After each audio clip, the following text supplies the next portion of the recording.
Welcome to It's a First, where every great story begins at the very first moment. This is Season 1, Food Origins, Chapter 2, featuring episodes 11 to 20. Sit back, relax, and let's discover where it all began.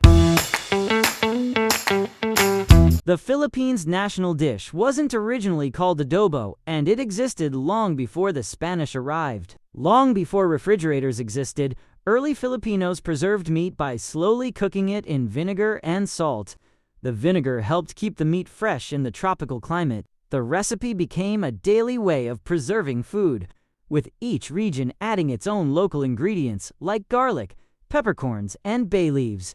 When the Spanish arrived in the 1500s, they noticed the cooking method and called it adobo, from the Spanish word adobar, meaning to marinate or to season. The name stayed, but the recipe continued to evolve.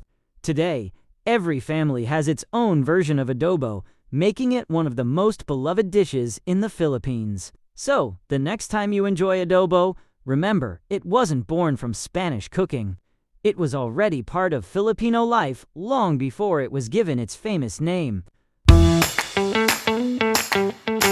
The Philippines' most colorful dessert didn't appear overnight. It was built one ingredient at a time. In the early 1900s, Japanese migrants introduced shaved ice desserts to the Philippines.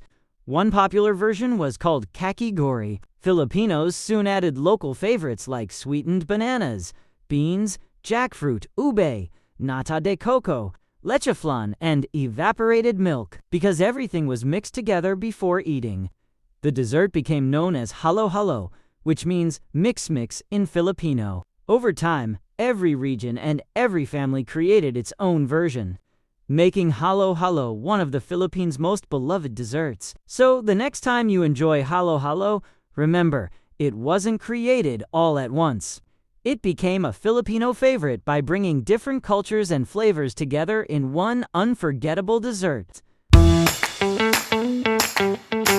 One of the Philippines' most famous dishes wasn't originally made with pork, and it looked nothing like the sisig we know today. Centuries ago, the locals from Pampanga used the word sisig to describe a sour salad made with green papaya or guava, seasoned with vinegar, salt, and citrus. Over time, cooks began adding grilled meat, especially parts of the pig's head, creating a richer and more flavorful version of the dish. Then, in the 1970s, Angeles City restaurateur Aling Lucine, later known as the Queen of Sisig, helped popularize the sizzling pork version that became famous across the Philippines and eventually around the world. Today, sisig has countless versions from chicken and seafood to tofu, but its Kapampangan roots remain at the heart of every plate. So the next time you hear sisig sizzling on a hot plate, remember, it began as a simple sour dish long before pork became its star ingredient.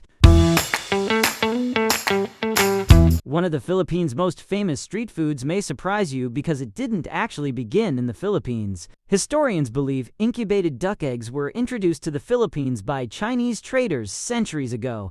Long before balut became a Filipino icon, Filipinos embraced the idea and perfected their own way of incubating and cooking duck eggs, creating the balut we know today. Over time, balut became more than just food. It became a symbol of Filipino street food, curiosity, and culinary adventure. Today, travelers from around the world try balut as one of the Philippines' most unforgettable food experiences. So the next time you see balut, remember, it may have crossed the sea centuries ago, but Filipinos turned it into a culinary tradition recognized around the world. Bibingka wasn't always a Christmas tradition. It was simply a humble rice cake cooked over hot coals. Long before Spanish colonization, early Filipinos were already making rice cakes using ground rice and coconut, cooked in clay pots lined with banana leaves. When the Spanish introduced simbang gabi, warm bibingka became the perfect treat after early morning mass, especially during the cool December mornings. Over the years, butter, salted egg, cheese, and grated coconut were added, turning bibingka into the rich and comforting dessert we know today. Today, for many Filipinos, Christmas doesn't truly feel complete without the aroma of freshly baked bibingka, waiting outside the church. So the next time you enjoy bibingka, remember, it wasn't just made from rice and coconut. It became part of a Christmas tradition shared by generations of Filipino families. Why do Filipinos almost always serve pancit at birthdays? The answer goes back hundreds of years, long before birthday cakes became the center of the celebration. Centuries ago, Chinese merchants introduced noodle making to the Philippines. In their culture, long noodles symbolized long life, prosperity, and good fortune. Filipinos embraced the tradition and made it their own, adding local ingredients and creating regional favorites. Before long, pancit became more than just a meal. It became a symbol of birthdays, family gatherings, and wishing loved ones a long and prosperous life. Today, every region has its own version of pancit, proving that one tradition can grow into countless Filipino stories. So, the next time you enjoy pancit at a celebration, remember, you're not just sharing noodles. You're sharing a tradition that has brought Filipino families together for generations. Almost every Filipino has eaten this at birthdays, reunions, and parties. But here's the surprise. It didn't actually begin in the Philippines. Lumpia started as Chinese spring rolls, brought to the Philippines by traders centuries ago.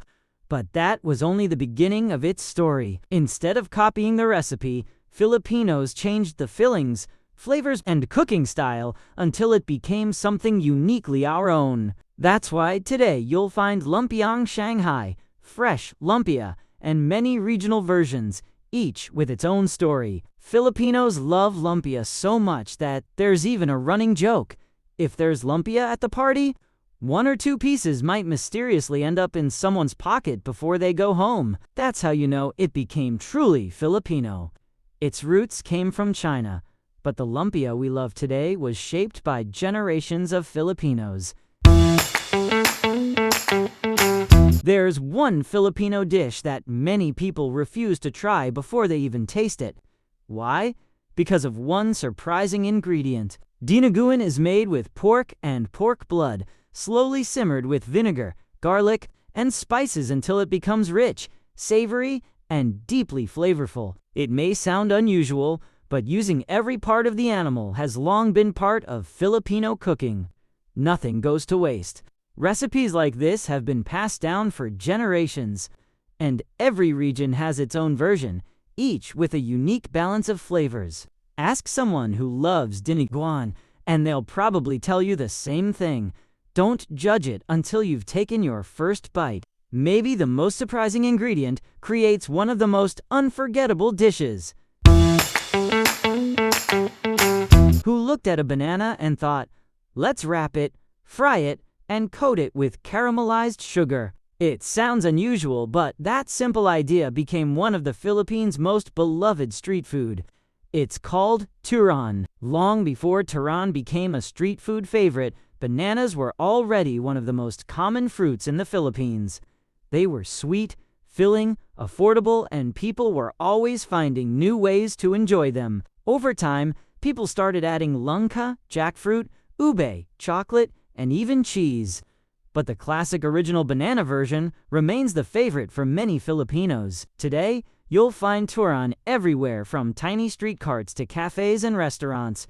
It's simple, affordable, and somehow always disappears before it has time to cool down. Sometimes, the best desserts don't come from expensive recipes. They come from simple ideas that people keep making for generations. What if I told you this ketchup isn't made from tomatoes? It sounds impossible, but one Filipino invention changed ketchup forever. During World War II, tomatoes became scarce in the Philippines. But one Filipino food scientist refused to let that stop her. Her name was Maria Arosa. She looked at something Filipinos had plenty of, bananas, and turned them into a completely new kind of ketchup. To make it look familiar, the sauce was dyed red. The taste was sweet, tangy, and unlike anything people had tried before. What started as a solution during wartime eventually became a staple in Filipino homes and one of the country's most iconic condiments. Sometimes, the best inventions happen when people have no other choice. Every innovation has a first, and every first has a story. See you in the next one. It's a first.